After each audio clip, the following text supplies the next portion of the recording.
Hello everybody, welcome along. My name is Benjamin Bloom. This is the Benjamin Bloom Football Channel. Please leave your bias at the door and join me to discuss Sheffield United relegated. What went wrong? It's kind of been inevitable for a while for the Blades, but finally confirmed last night with defeat at Wolves. Sheffield United return to the Championship after 2 seasons in the Premier League. Things turned sour this season, and what had been just a brilliant story for the years before this one, we'll discuss why and how, but it all went wrong this season. So commiserations to Blades fans, going to be back in the Championship, back on this channel next season. Before we look at last season, we've got to put it all into context, and that means we've got to talk about the climb. And that climb was a pretty incredible one. I've got the 6 seasons in League One up there. So we're talking from 2011, various managers in there as well. Nigel Adkins, I think, was the last one before Chris Wilder, knocking on the door. Look, playoffs, 7th playoffs. And then that 11th place in League One was the lowest ebb.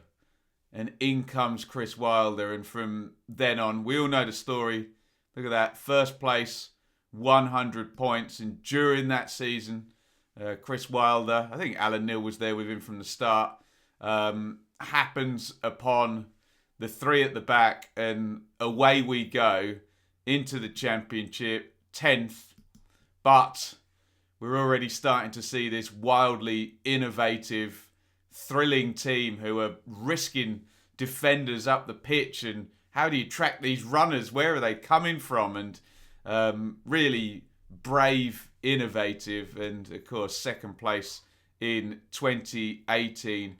2019, somewhat heroically. I wonder if Barnsley will do it this season without ever being in receipt of a parachute payment, going against some of the teams in there as well. There's Farke's Norwich, Bielsa's Leeds, Villa with Grealish and Mings and Abraham, West Brom, who for most of the season had Barnes, Gale and Rodriguez up front, Pulis at Middlesbrough, and Derby with Mount and Wilson and Tamori as well. It's a great Championship season. Sheffield United finished 2nd and got promoted. And then, of course, went up into the Premier League to finish in 9th position last season. So that was the climb. And it puts Sheffield United in quite a unique position. And it's only really, and I can speak well on this, my team Ipswich that had sort of as meteoric a climb. I know we can talk about Keegan's Newcastle in the 90s, who essentially went straight from the 2nd tier and were challenging for the title. Dalglish's Blackburn, Leeds under Howard Wilkinson, and Forest under Frank Clark. But since Sky and huge TV deals, that really happens less and less nowadays. And it's a kind of a unique situation where a team passes from the Championship, and 1st Division as it was for a lot of those teams, 2nd Division even for Keegan's Newcastle possibly, I can't remember about that far, certainly Wilkinson's Leeds, up into the top tier and then is challenging in the top half straight away. It presents a very unique set of circumstances, and it's quite a hard one, it looks like, now to make that transition from not being a Premier League team to being a viable challenging team straight away. We'll see this season in terms of Leeds and where they finish and what goes on. But it's a very unique situation. But that was the climb to get there. Now, I've put some broad predictors there, and we are going to get into specifics. We're into what went wrong now. And we hear lots of theories And Blades fans would have heard these theories maybe prior to these seasons. So there are some broad ideas of a team or a club that gets there super fast of potential problems that are going to arise. First is boom and bust theory, which exists in business and population. And it's very, very simple. That the idea of a very steep climb is unsustainable. And not only is it unsustainable, is then followed by a crash. Whether that applies in football or not, you can discuss in the comments. The 3-season cycle syndrome. And you can even say Blades went 4 seasons. Promotion League 1, Championship stable, Championship promotion, Premier League 9th. I mean, you Blades fans will tell me in the comments which players were there all the way through. John Fleck, Basham, Sharp. Certainly then O'Connell, Egan arrived sort of during the journey, and Norwood. Do you know what I mean? It did feel like this was, if it wasn't the 3rd season of a cycle, it was the 4th. And Gary Neville spoke very well on this about Manchester United at the top level. He said they never went 4 years of a great cycle. That a 3-year cycle is kind of the limit, and maybe Wilder had eked 4 years out of this cycle. And unless you transition smoothly into the next one, this was likely to happen. 2nd season syndrome. I know for Blades fans it'll be the most annoying thing in the world, but 2nd season syndrome in the Premier League, once those expectations have inflated incredibly high, I guess it is a thing. And like I said, it's a unique situation, but both my team Ipswich, who finished 5th in their first season, off momentum and a cycle ending, say all of these things for George Burley's Ipswich, and Sheffield United here, 9th, relegated the next season. Unsustainable overachievement. That goes with the boom and bust thing.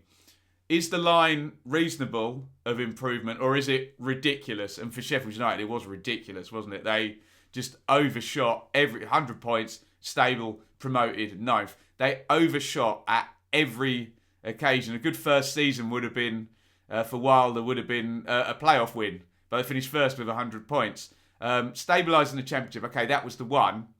But then maybe a playoff push and they finished 2nd. And then just stay in the Premier League and they finished 9th. So continually overachieved. There has to be a drop-off at some point. I've put there COVID drop-off as well.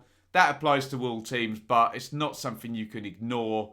The idea of A, the crowd not being there, B, the extra fixtures, and C, the differences on the balance sheet because of COVID. You can't rule it out, but I do understand all teams have it. And then at the bottom there, new message theory, that you can't, and this goes into the 3-year cycle thing, you can almost not expect the same message, which had been a fabulous message, to keep working. In the end, some little tweak needs to be. I know there's an argument that you can say that Wilder, he took his number 10 out really during the transition. I think during the transition from Championship to Premier League, a small little tweak, but otherwise it's been the same message, hasn't it, for a long while. So there you go. There are some broad predictors. Now, let's get specific. So, we're into what went wrong here, and we know it's never one thing. It's always going to be a combination of a lot of things working together, especially for a drop-off of 11 places, and in quite the, I don't want to say spectacular, that feels disrespectful, but the crazy way that it did drop off in such a bad way. First of all, there is Dean Henderson on the left-hand side. This is a very easy one. Last season and the season before, Sheffield United had Dean Henderson, didn't they, as a lone keeper in the Championship and then in the Premier League as well. And he was very good in the Championship, but obviously Sheffield United are a bit of a bigger fish and they can, work other areas of exploiting their dominance. In the Premier League, all the numbers tell us that last season, Dean Henderson continually overperformed. And we think possibly goalkeepers are undervalued in terms of their impact. So you're going from Dean Henderson overperforming to replacing with Aaron Ramsdale. And I don't want to pile in on him because he's certainly improved as the season's gone on. But that was the first one. That drop-off, especially, we're going to talk about tight games in a minute, that drop-off from an overperforming goalkeeper to either a normally performing goalkeeper or a slightly, I think, underperforming goalkeeper, maybe at the start of the season. That was the first big one.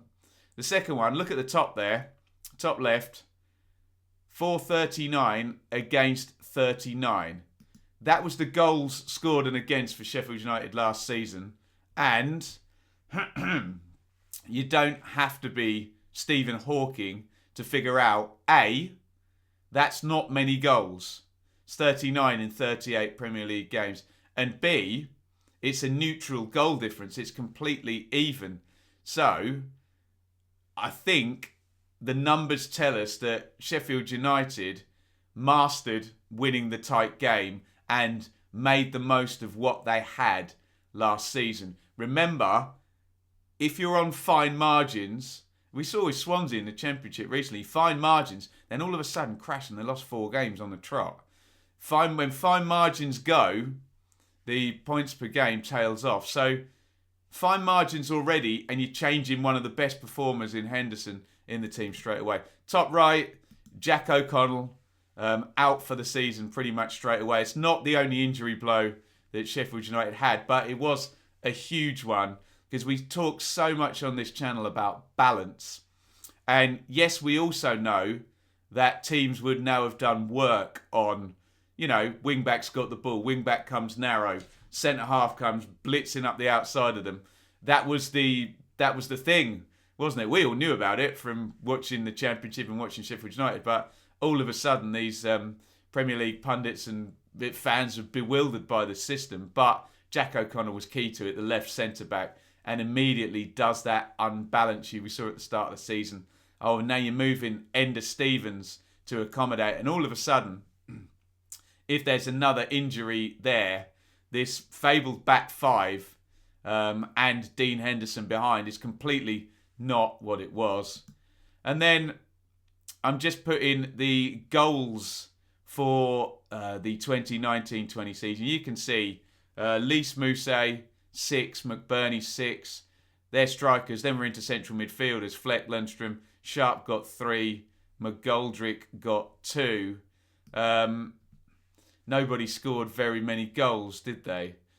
So essentially, you're taking a team that won a lot of games, but had a neutral goal difference, tight margins, an overperforming goalkeeper, and don't really have a go-to goal scorer that was anywhere near double figures. You can see, didn't feel massively sustainable. You can predict a drop-off, but it was quite a horrible drop-off. Let's have a look. Wolves cave in, I've put down there, just horrendous. And you can see the run there.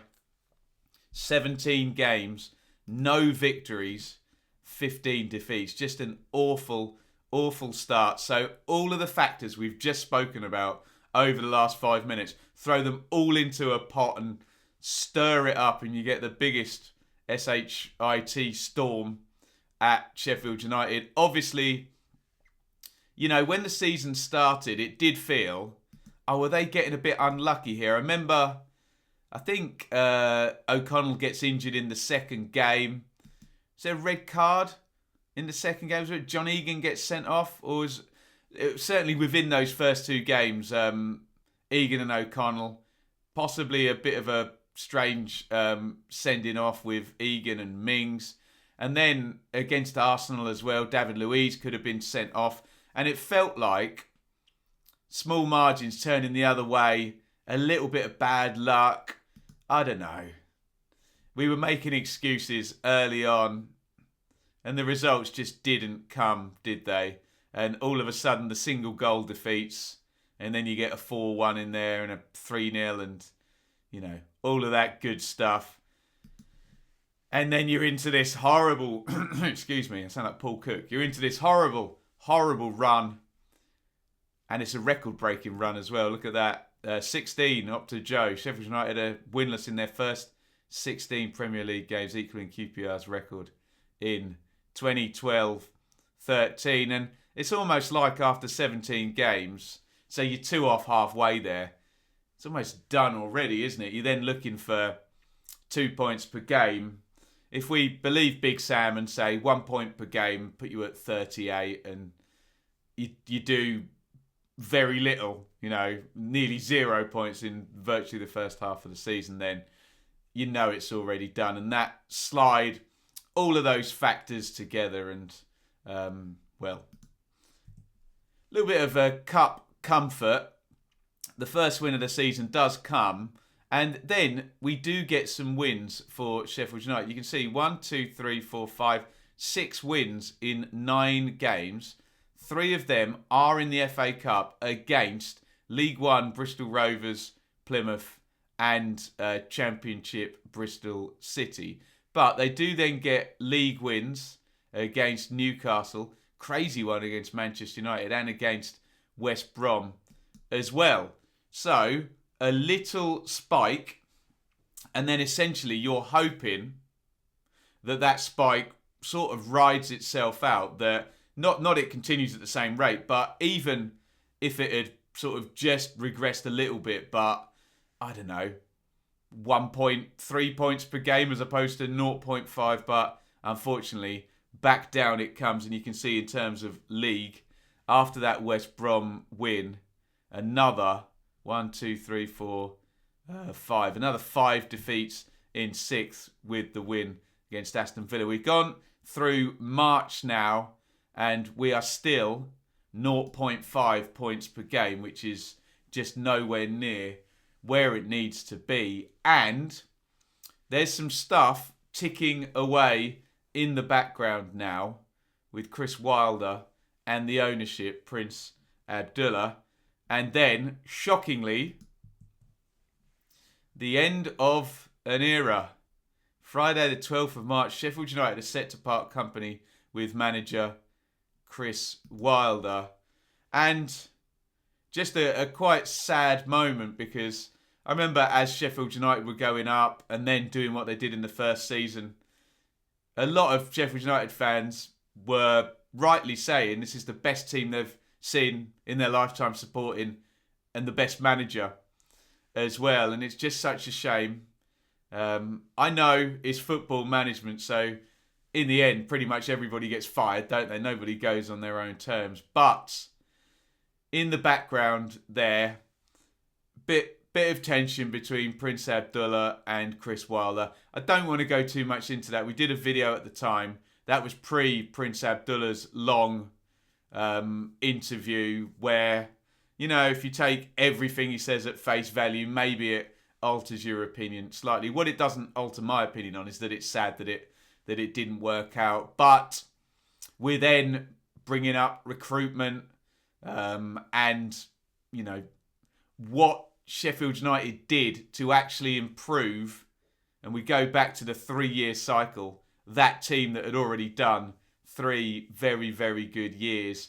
And did the recruitment work? Well, Sander Berger was good, wasn't he? And then lots of money spent on McBurney, and it's a bit thumbs in the middle. And Brewster, that's a bit of a thumbs down. I think he's a great player. I think he'll work out long term. But and you've got Prince Abdullah then saying Wilder had tried to resign before, and all of this stuff he'd offered him, and he tried to play. And it's a bit unseemly, but a sad end of an era there in mid-March. And you kind of think, oh no, this is chaos. Now they're going to be going into the Championship, and they've now got to get the managerial hire right. And that pattern of play that killed the Championship in 18-19, it's going to be a different coach. It's going to be a different system. You can't now hang your hat on that either. So out went Chris Wilder in March as well, just to add misery to the poor Blades fans this season. And here is final confirmation. Last night, defeat at Wolves. Look, Paul Heckingbottom. And can we just say Paul Heckingbottom's pretty clean here, isn't he? He was the under-23 guys. He's just been parachuted in to do it till the end of the season. We think. But 4 defeats there. Horrible 5-0, wasn't it? A 3-0 against Arsenal as well. 1-0 against Wolves last night. Another 4 defeats. And Sheffield United maximum upside is now, if they were to win all of their last 6 games, they'd have 32 points. Burnley in 17th have 33 that after Newcastle beat West Ham yesterday. And Sheffield United are down with 6 games to go. And that is what I think went wrong. It's never simple. We can't sit here. It's not binary. There's lots of moving parts. We can't sit here and say one thing. It's always a lot of things working together to push you that way and then exacerbating and, adding on to each other. And it's also the same the other way, that one decision then affects another one that affects another one, and all of a sudden the trend is downwards. And in this scenario, not just downwards, but it was the boom and bust, the big crash like that. What next?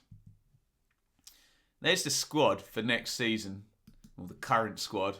We'll see who's there next season. So, what next? Back down to the Championship, and they need a manager. And this is where, if we look at the example of Norwich, who've just got promoted back up, Norwich had 2 things in their favour. They had financial security going down, didn't have to sell their best players. They had assets as well. I'm going to do more than 2 things here, aren't I? And they had philosophical and tactical stability right through. They didn't change the manager, in short. They didn't change the system. So first of all, with the Sheffield United manager, do they bring in someone who can play 3-5-2 and try and ride out the Chris Wilder stuff?